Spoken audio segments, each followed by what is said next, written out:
Hello, Abigail here with the astrology of this week. And this week, still a bit testy. We are coming off of a week that had a very intense full moon in Scorpio. Don't know why I'm blanking on that. On May 1st. And we're moving into the week of the 4th. And most of the astrological events, actually, all of them, are of the tense variety, to say the least. So we're not quite out of this energy. On the bright side, we are kind of fully into Mars being separated from Saturn, so it's not all doom and gloom. But we do kick off Monday with Mars squaring Jupiter. And so this is a malefic coming up against a benefic. Jupiter is in Cancer. This is at 19 degrees. And Mars is action and determination and aggression, and Jupiter is expansion and luck and abundance. And when they come into a square, I don't hate it completely, to be honest, but it is still tense.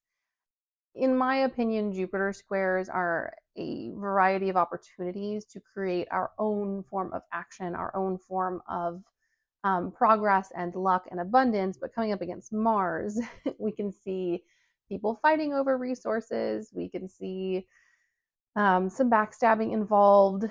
Uh, Also, people kind of putting the cart before the horse can happen with a square.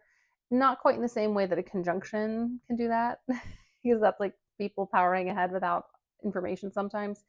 But with a Mars square, there is this push and pull between forward moving progress, especially since we have domicile Mars and exalted Jupiter.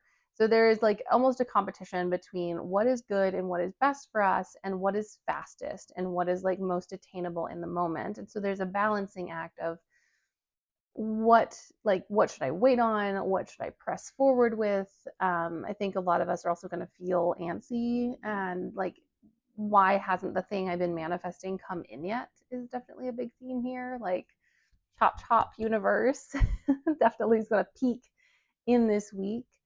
I think kind of an antidote to that might be, looking at what you have done and the action you have taken.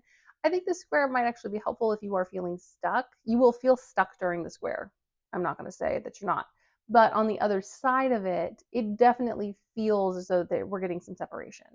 We're like getting some plans in place once we get past this kind of point of intense tension, which will last a couple of days on either side.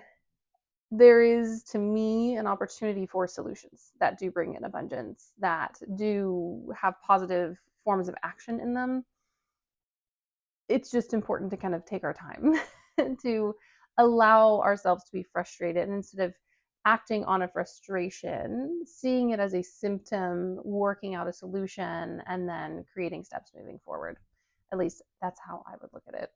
Um, but it is incredibly spicy. And then we go into Tuesday and we get Mercury square Pluto. So, Mercury in Taurus, 5 degrees. Pluto is at its stationing degree for going retrograde later that week.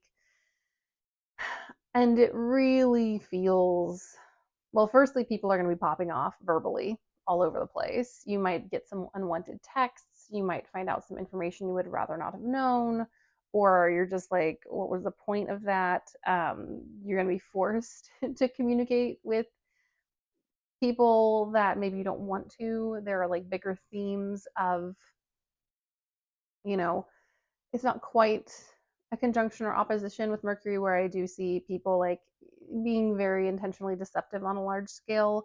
But there is this element of people twisting the truth in order to get what they want because they feel really under pressure. And so this week requires a lot of patience. I was just gonna say that. It requires a lot of patience. It requires the ability to sit with difficult feelings. Um, like I said, we are kind of heading towards that new moon in Taurus. We're coming off of the kind of aftermath of that full moon, which is going to have a bit of a longer impact because it's also squaring Pluto.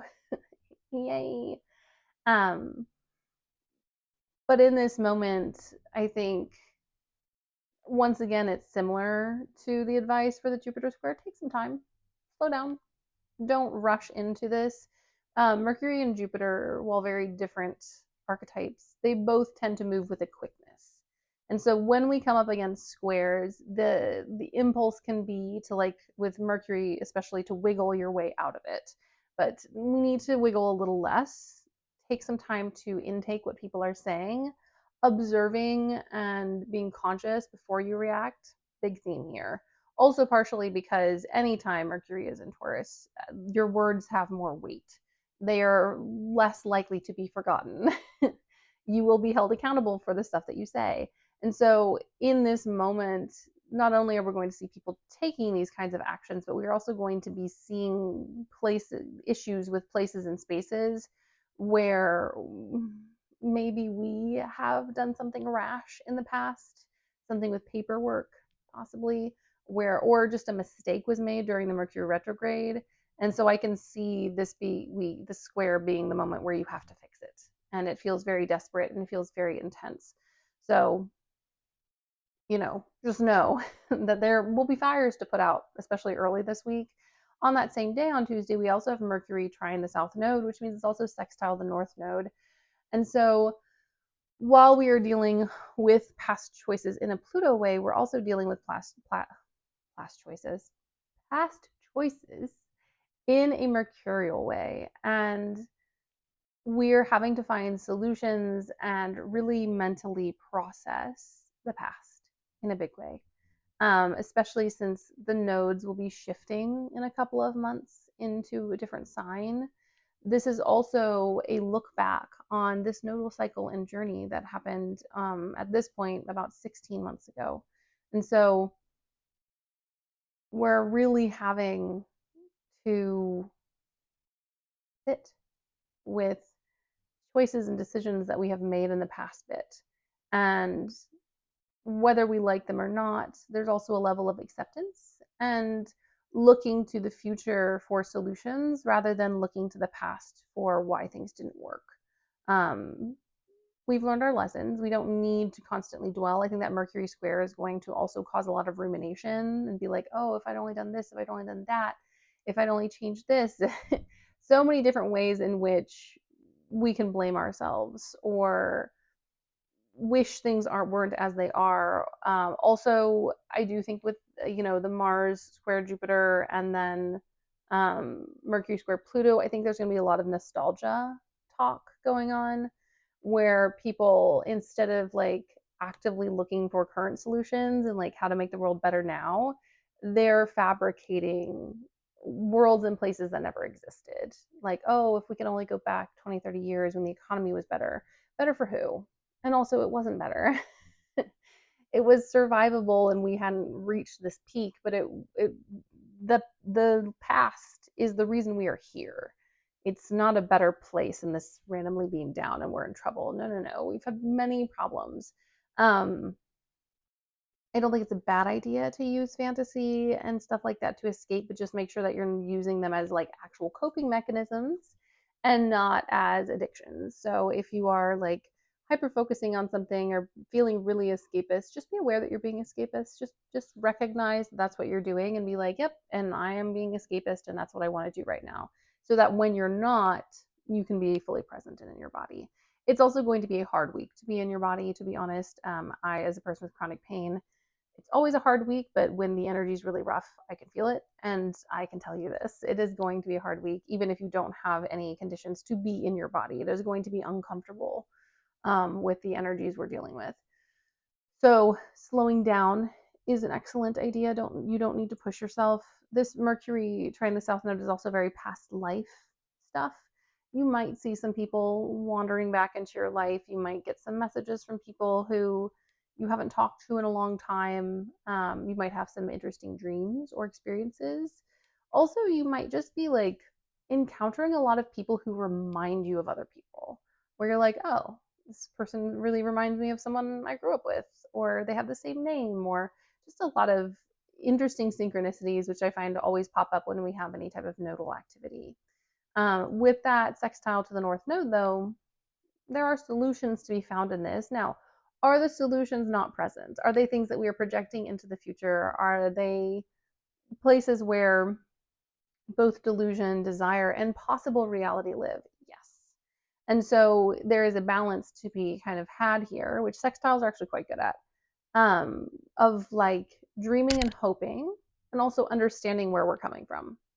And I think it's also something that's kind of coming through because I do channel all the time. And now I've lost my train of thought. Something that's coming through, yes, is that we need to recognize both the difficulties and the possibility. It's also very Virgo Pisces coded. But this is an opportunity to choose to dream and believe in spite of it. You know, all of us can look at the economy and recognize that we are screwed, but many of us have dreams that involve us not being screwed. And so this moment is a moment to say, in spite of what I know about the world, about what's going on, about um, the garbage that is going on, I choose to believe in hope. I choose to make plans as though I will have a good life, as though I will be loved and cared for, as though just whatever your dreams are, choosing to believe that those dreams are possible. Not even just in spite of the moment, but within this moment. Finding the hope and the joy and the connection to others and to the things that we've always wanted and we've always desired and we have always deserved. And it is a hard week to find that. That's why that's why I'm like, thank you, universe, for sending this to us. Um, because we do have these squares, and the squares very much can drag us down to reality. I will say that the Jupiter Mars square is a bit more delulu. It's a bit more, we got to move now or nothing's ever going to happen. That's right and good for me, which is not true. Some of us, especially if you have anything around the South Node or anything around Neptune, some of us don't have very good visibility right now, especially in conjunctions. So if you have anything early degrees Aries or early degrees Virgo, you know, you might just not have the visibility. And these moments are peaks inside of what is possible and where you're headed. But until you get some separation, which people with stuff in Aries, we're not getting separation till next year. I know, guys, great. Well, next year and a half, actually, roughly. So, just important to note that some of us are functioning on very low clarity right now and will be for a minute. And it is going to make the desperation feel more desperate. So, just take a moment to allow things to be what they are this week. And then once we get to the weekend, that's when you can take all of this information and knowledge that you've gotten and start to create cohesive plans. But I wouldn't suggest planning anything major that you don't have to this week. Obviously, the things you already are doing, you have to do. But as far as like future planning, this is a time to take stock, which has been a lot of the past few weeks. We've just kind of been observing everything being set on fire. And then once we get to the weekend and we're going to have I think it's the Sun Jupiter sextile. Yeah. There's like a window, an opening of like what is possible and where we can go on Monday. So Monday, let me check the astrology of next week. Tuesday is a great day. Thursday is a great day. Next week's actually a really great week. We've got the new moon in Taurus, which it is conjunct Algol, but I'll talk about that in a later video. The only thing that's really testy about this is the Chiron Mars conjunction, and that's a very kind of like personal, emotional thing. It's not as external. So next week there is actually a lot of promise. This week is our preparation for that, and it's not necessarily a fun preparation. Then our final kind of major event of this week is on the 6th, on Wednesday, and we have Pluto stationing retrograde. Pluto is retrograde for like half the year. It's a long, a long retrograde. Because it moves so slowly, there isn't like necessarily a point at which you can say, oh, this is going to exactly happen, but it is a kind of reviewing of everything. So everything that happened at the very beginning of the year, me living in Minneapolis, there's going to be a review. There's going to be some kind of Pluto review of what has been done, what has not been done, what has not been rectified. I do think we're going to see some justice. So that's nice. But with Pluto where it is, trine Uranus, sextile Neptune, retrograde is going to be fascinating. It's going to be a lot of change. It's going to be a lot of unusual solutions, which feels like what we need. So I'm not against that. But just know that it does station. And when a planet stations, things get a little gunky. I wouldn't be shocked if we see something big happen or have some big announcement, especially if you live in the US where we're always having big announcements these days, that then gets reneged on once Pluto starts moving again. So don't panic, folks. I mean, you can panic as much as you need to, but like understand that with Pluto stationing retrograde, a lot of stuff is going to be taken back that was originally put out there, and we might see some consequences. Which, I want my popcorn, please. Anyways, that is the energy of this week. It is sticky. Um, like I said, bright side, Mars separated from Saturn. Also, another bright side is next week we have some really lovely astrology coming in. And that's what I'm holding on to. That's my little rock, my hope. So take your time this week. Sit with your difficult feelings, the ways that you can best respect astrology across the board, especially difficult astrology, is just to allow yourself to process it, is just to hold fast to what you know to be true. And then once it clears, we can shuffle things around. But hang in there. You know, I do think for some of you, with the Mars Jupiter square, you might actually, that has the potential to me for you to get something good in a really weird and aggressive way. Like maybe you had an accident or something and you're waiting to hear back from um, lawyers or the person who did that to you or insurance, and you finally get something that you've been waiting for, but it is something that is begotten from violence. So, you know, if you've had pain or if you've been dealing with something, you might have some kind of an answer this week. So that is the bright side. But hang in there, stay hydrated. um, I don't know if you know this, but I do other astrology videos. So if there's a topic you would like me to make a video on, I'm more than happy to. Also, I do tarot readings and wax readings and other kind of more fun, less technical, playful videos. So you can check those out. Those are released on Tuesdays and Thursdays. And you can always follow me on Instagram where I have discounts and deals for my readings. You can book a reading with me. But yeah, there are many ways to engage with all of this. Anyways, my loves, I wish you a blessed week and I will see you later. Bye.